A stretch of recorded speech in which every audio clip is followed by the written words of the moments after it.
I know exactly the day I opened my mouth to sing. It was a Sunday, all the relatives over at the house. It was an old Italian song. And I didn't know what the hell the words were. I was like 6, 7 years old. It was E Compare. All of a sudden I just started singing along with it. It just seemed natural. For some reason it was effortless for me. I never had a pitch problem. I could just sing. Please welcome Frank Stallone. Frank Stallone. Frank Stallone. Frank Stallone. Frank Stallone. Frank Stallone. Frank Stallone.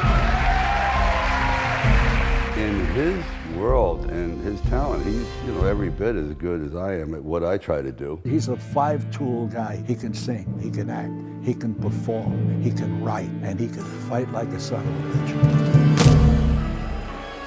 He was always kind of performing. He had this kind of theatrical thing. Frank was always kind of on. He sings his ass off, always did. Frank has style and Frank has endurance. He likes to talk a lot. He can tell. He's a force. He's the real deal. Everybody knows, yeah, he did a little doo-wop thing in the first Rocky film, and they think, oh, that's cute. Sylvester had his brother sing a little thing at the beginning. And then you dig deeper and you find out, wow, this guy's a tremendous musical artist in his own right. It was something I was born to do. And I was able for once in my life to be able to show people what I could do. This is the chance of a lifetime. He was into music 24 hours a day and knew that was his calling. He never quit. I don't think the public took him serious. People are going to be thinking of Sylvester Stallone. You just think of him as soon as you see Frank. It's not easy because you live in the shadow, and every time you get a great job, people say you probably got that because of your brother. He didn't. He got this because of his talent. He's gone through hell. I mean, they would put signs up, appearing tonight, Rocky's brother. Rocky's brother. Oh man, come on. I felt like a complete and absolute failure. Frank, I'm sure, knew what he was getting himself into. He just loved to play. Seems like that beating I gave you last night must have rattled your bells, huh? I always wonder what has kept me in this game. But, I just keep coming back to it. I love it.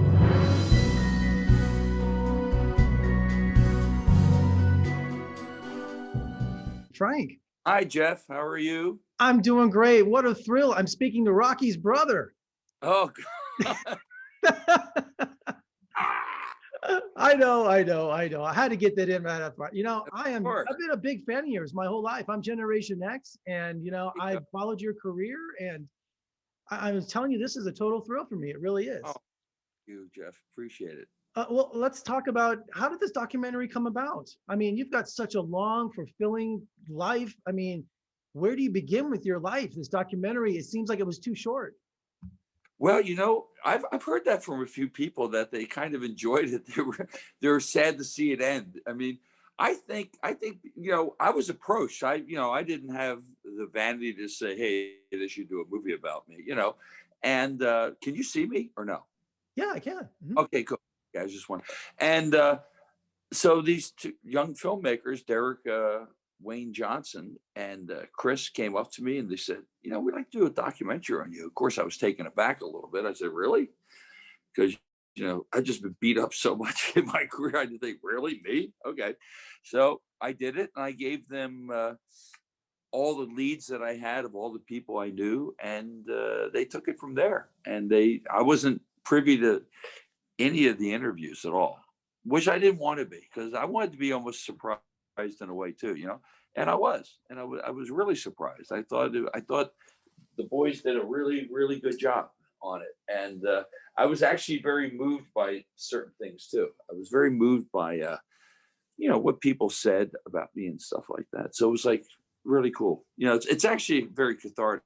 I got to tell you something. It's like, the more that I watch it and the more interviews I do, it's like the more deeper I get into my life. And then it just brings up memories of things, and I haven't seen it since, the deaths of 5 people, including my mother's.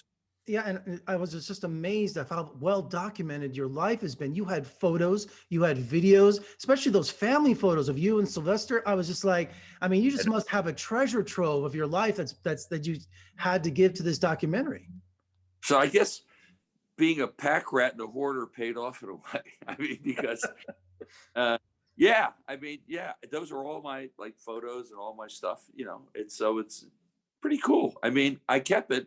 Maybe God had a plan for me to saying, hey, one day God came down and said, one day, Frank, we're going to do a movie about you. So you better hold on to those photos. And that's kind of what I did.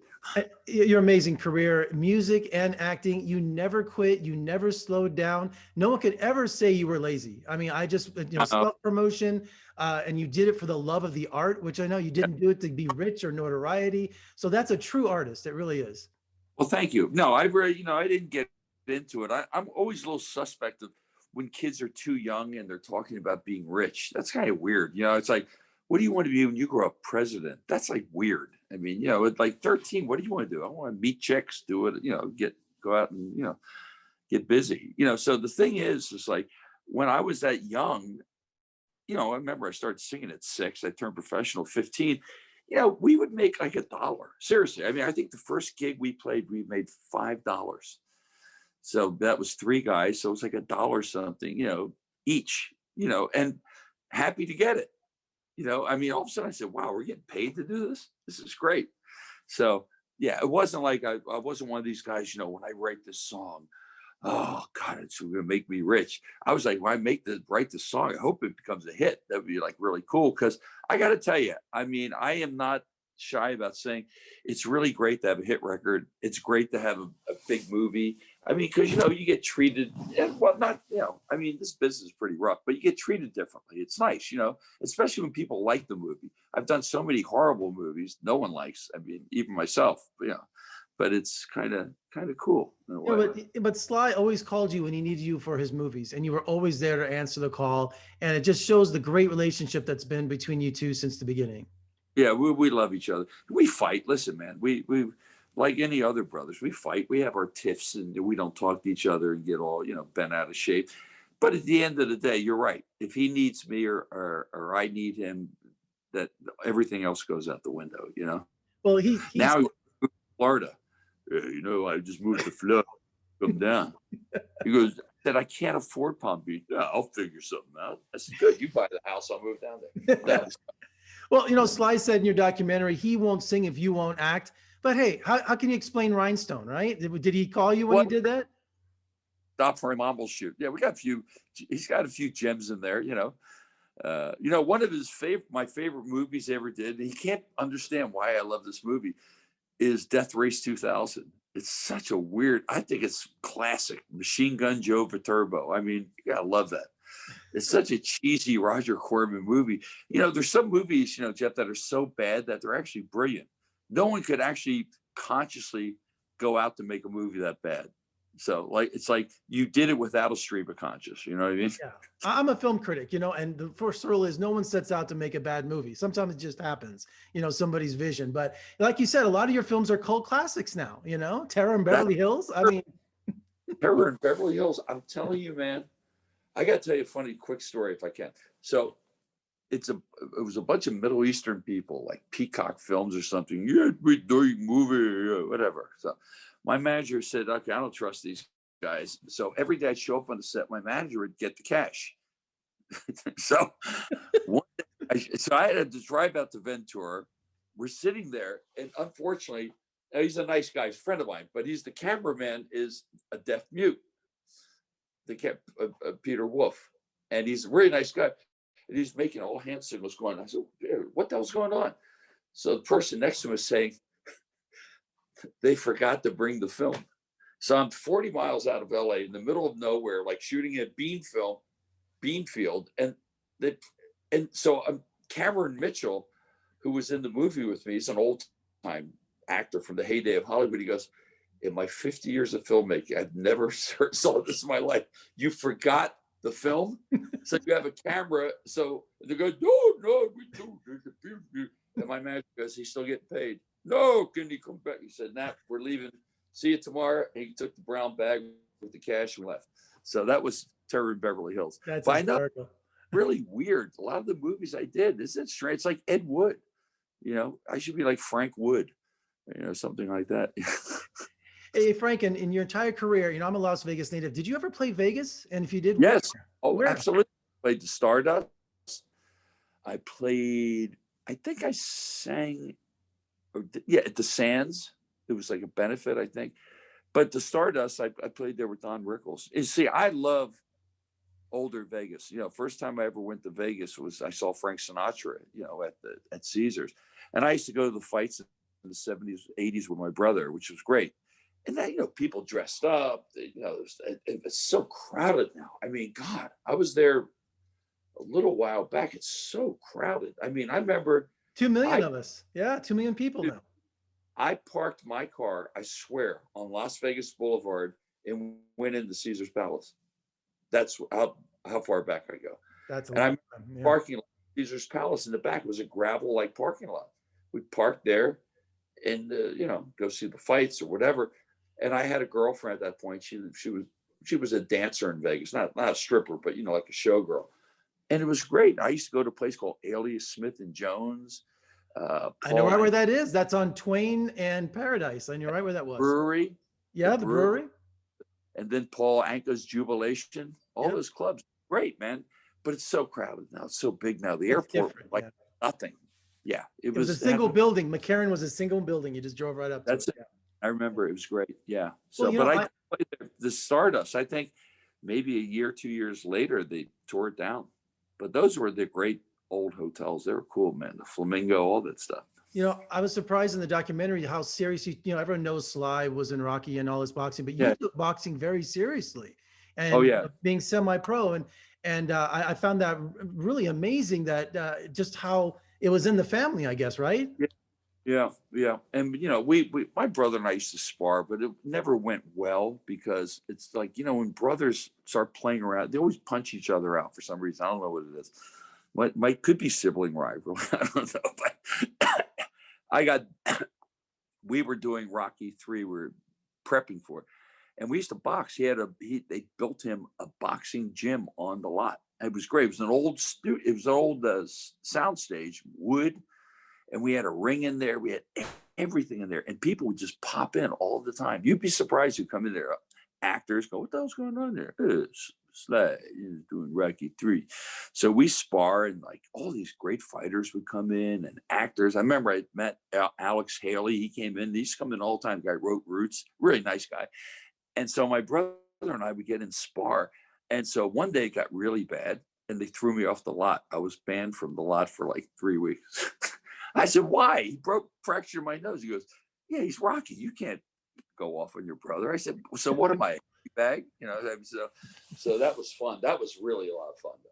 Great. You know, how is someone like you, who's a workhorse, who has such a strong work ethic, you're not touring? I mean, in the times of this pandemic, have you just been real creative at home, you know, pumping out music? Oh, I don't know if I've been creative at home. You know, I have a lot of hobbies. You know, I have a big boxing collection. I have like a mini museum, you know, of all old stuff.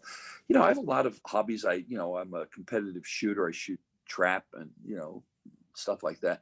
So I find ways to entertain myself. But, you know, kind of being a writer and a bit of a bookworm is kind of a solitary life anyway. So, I mean, it's okay. I mean, you know, I like the idea of being able to go out and have lunch. Like I'm in Nashville right now and it's fantastic. It's great. I mean, I went out last night and had dinner.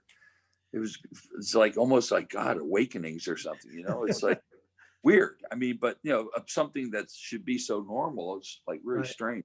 Where's our boxing Hall of Fame? You know, I'm a Las Vegas native, and Las Vegas is the boxing capital of the world. It's because MMA and UFC kind of taken the spotlight now, but we need our boxing Hall of Fame, you know? My friend was going to start it, Steve Lott. And Steve Lott used to be big fights. They wanted to do a boxing Hall of Fame there. They had it all put together, and for some reason it just, you know, didn't work out. I think they should. Yeah. I think it'd be cool. You know, because I actually wish there was a boxing Hall of Fame. So when I croak, I could leave my boxing treasures. I got some really good stuff to like a museum, which would be really cool to do. So I guess I'll have to sell it. And finally today, Frank, tell me about the story behind Frank Sinatra's cufflinks that you have. There's got to be a story behind that, right? There is. A girl, my friend Mary, presented me with these cufflinks, and they were, you know, and had all the provenance with it. And I went, oh man, it's pretty cool. I said, well, I have to wear these in the documentary. Where I was doing that concert, I gotta wear them, you know. So I mean, so they're not like fancy schmancy. I mean, I'm sure Frank had hundreds of cufflinks. You know, that was the era of that. But you know, it was given to me by this gal, and yeah, still have them. Yeah, it's cool. You know, and yeah, it kind of made sense. I just did it on my own. I said, I'm playing this concert in Los Angeles somewhere when I'm on stage wearing the tux and stuff, and I wore those cufflinks, man. So it was awesome. pretty cool. I mean, listen, my three go-to people that probably sum my singing life up is Sinatra, Elvis, and the Beatles. Bingo. And everything else in between, you know, or Nat King Cole, which I love, and Tony Bennett. But I mean, those were, you know, if you're going to cop someone, you might as well cop the best, right? Absolutely. And you know what? I think you're one of the best. And Oh. thank you so much for talking to me today. Come visit us in Las Vegas when things get safe. I saw Seth MacFarlane do it with his orchestra. I'm like, you deserve to be on the Strip now because people want to see that old style Vegas, and you just have an amazing tribute to all those classic singing stars. Well, thank you, Jeff. I'd love to do that. Maybe if this movie gets some heat, who knows? Maybe I'll get a booking agent. Absolutely. and come see you. Absolutely. Well, thank you so much, Frank, and you stay safe, and let's talk again soon. Please do. Thank you very much, man. Have a great weekend.